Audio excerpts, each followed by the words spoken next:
안녕하십니까. 오늘의 북 리뷰입니다. 책의 제목은 쓰기의 감각, 앤 라모트 지음, 최재경 옮김, 웅진 지식 하우스입니다. 글을 어떻게 써야 할 것인가?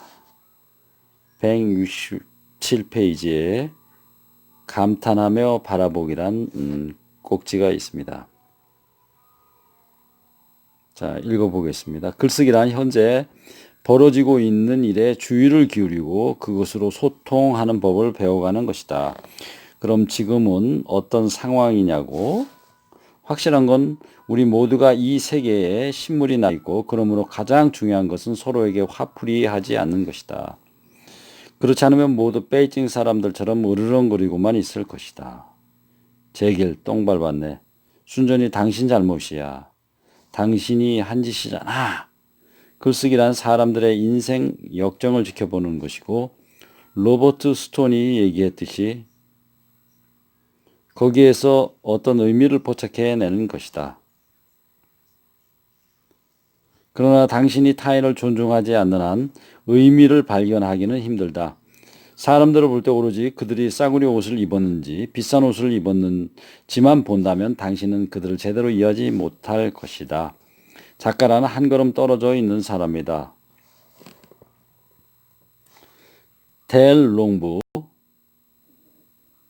농장을 무대로 한 어린이 그림책에 등장하는 치즈처럼 말이다. 책 속에서 치즈는 유일하게 인간도 동물도 아니면서 그들 사이에 가만히 홀로 존재하는 캐릭터이지만 단순한 소품이나 배경에 머무르지 않고 결국 나름의 역할을 한다. 그럼 당신은 아웃사이더이지만 멀리 떨어져서도 당신의 망원경으로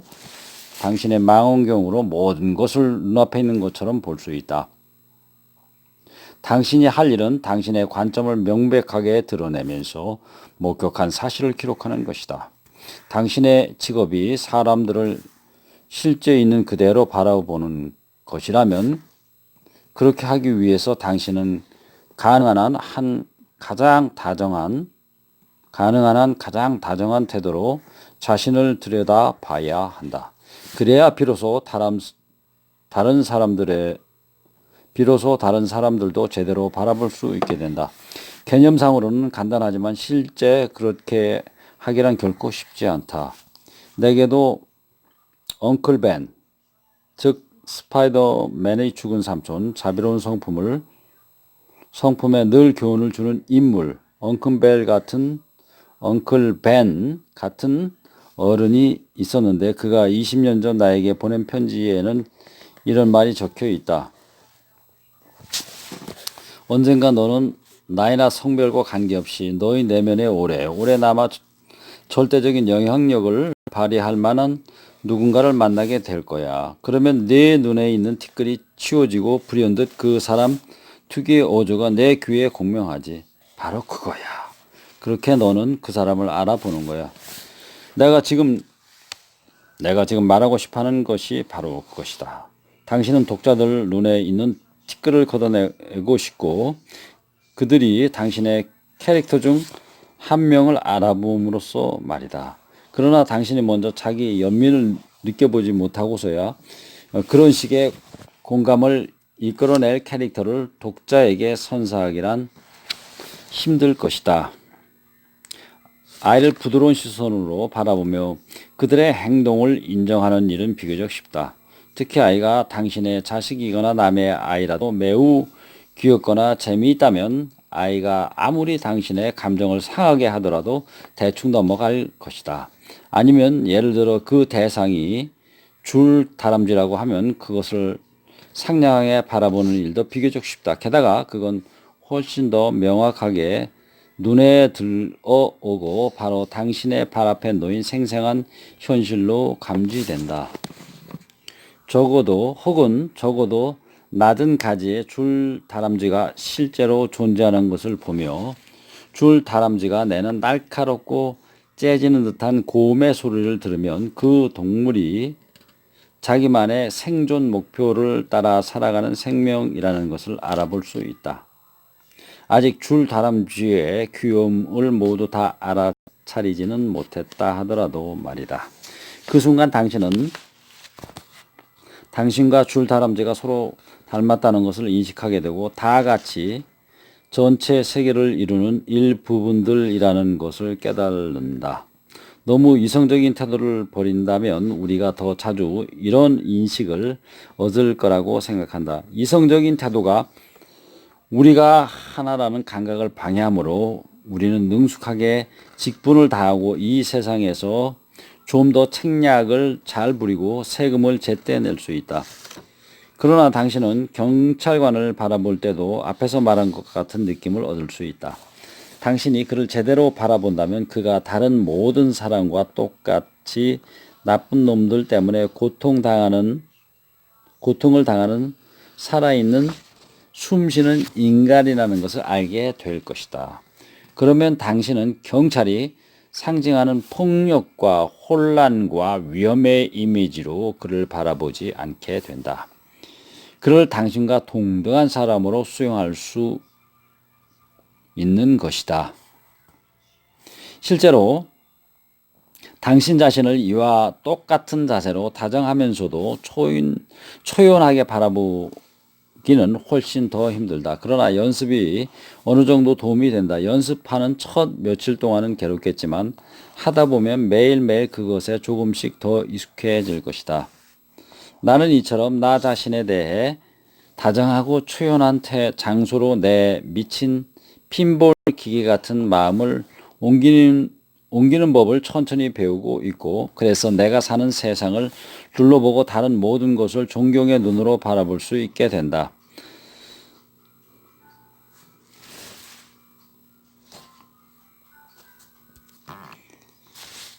나는 솔직히 작가가 되기 위해서는 당신이 경외심을 갖는 법부터 배워야 한다고 생각한다. 그렇지 않다면 당신은 못하라 그럴 쓰는가?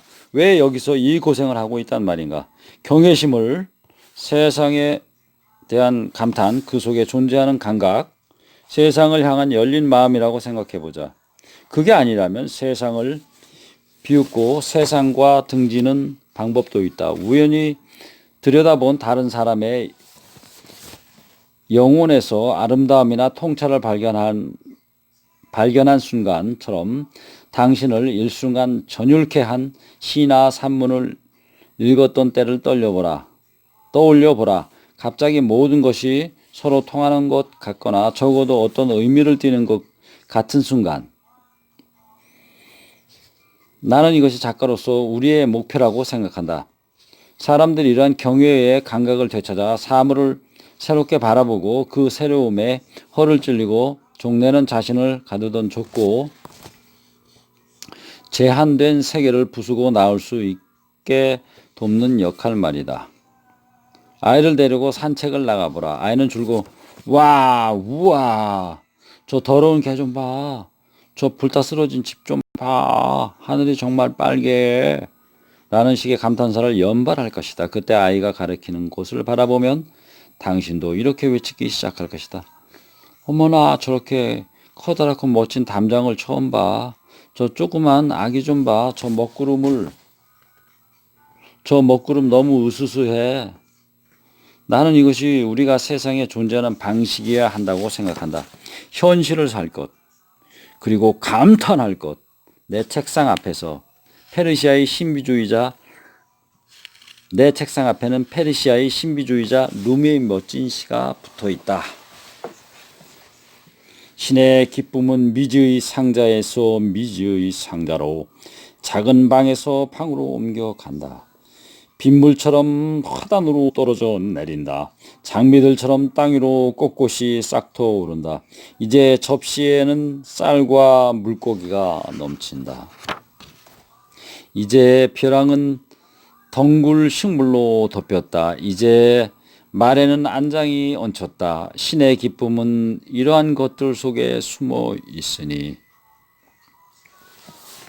언젠가 갈라진 틈을 열고 모습을 드러내리라.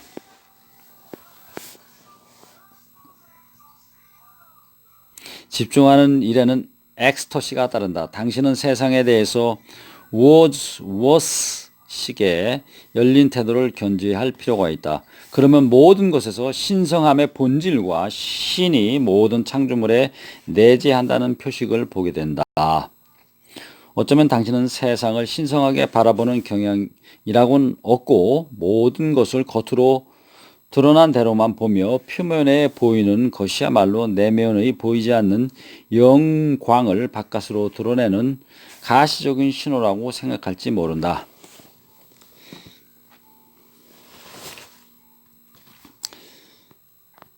당신은 매일 멋진 빨간 모자를 쓰고 동네를 활보하는 여자를 보고서 그 빨간 모자가 그녀에게 희망을 의미한다는 것을 알아차렸다.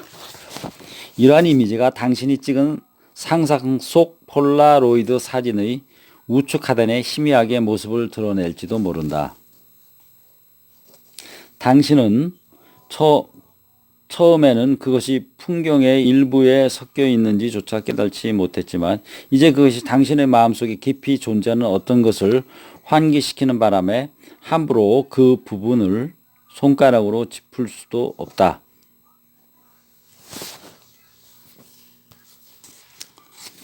여기 게리 스나이더가 쓴 글이 있다. 수면 위에 잔물결이 이네. 물 아래 은빛 연어가 지나갈 때 미풍이 만들어둔 찬물결과는 또 다르네.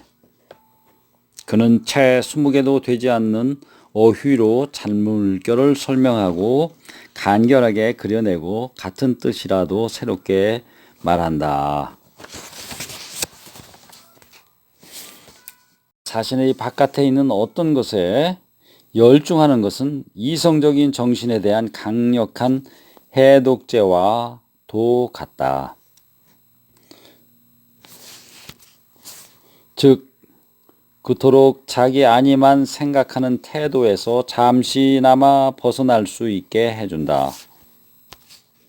편협하고 어두운 나르키소스적인 관점으로는 아무에게도 희망을 주지 못한다.